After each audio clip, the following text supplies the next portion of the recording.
একটা অস্থিতিশীল পরিবেশ সৃষ্টি হবে এবং প্রত্যেকটা কলেজের ফলাফল বললো যে আমাদের বিশ্ববিদ্যালয় তো এই জায়গা থেকে হচ্ছে আমি আবেগ দিয়ে না ভেবে বিবেক দিয়ে চিন্তা করলাম যে না তাহলে হচ্ছে 7টা কলেজকে মিলিয়ে একটা বিশ্ববিদ্যালয় হোক এবং এই 7টা কলেজই হচ্ছে 100 একরের মতো জায়গা আছে, 27টার মতো বাস আছে, 29টার মতো হল আছে।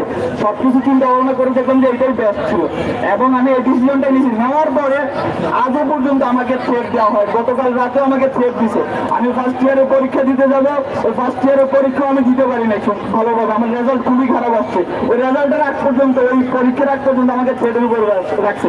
আগামী গতকাল হচ্ছে আমি সেকেন্ড ইয়ারের পরীক্ষা দিতে দেওয়ার জন্য তো প্রিপারেশন নিয়েছিলাম, তখনও থ্রেট দিয়ে বলছে যে তুই এসে প্রেস ব্রিফ করে হচ্ছে ক্ষমা চাবে। আমি আমার ভাই শিরদারা সোজা রেখেছিলাম, বলছি যে আমার এটাই যৌক্তিক এবং আমি যৌক্তিকতা প্রমাণ করে দেখাই। দেখেন যৌক্তিকতা প্রমাণ হয়েছে এবং ইনশাল্লাহ যারা এই ঢাকাবি নিয়ে ষড়যন্ত্র করছে বা করবে তাদের পতন হবে এবং হচ্ছে। ইনশাল্লাহ তাদের পতন আমরা করি।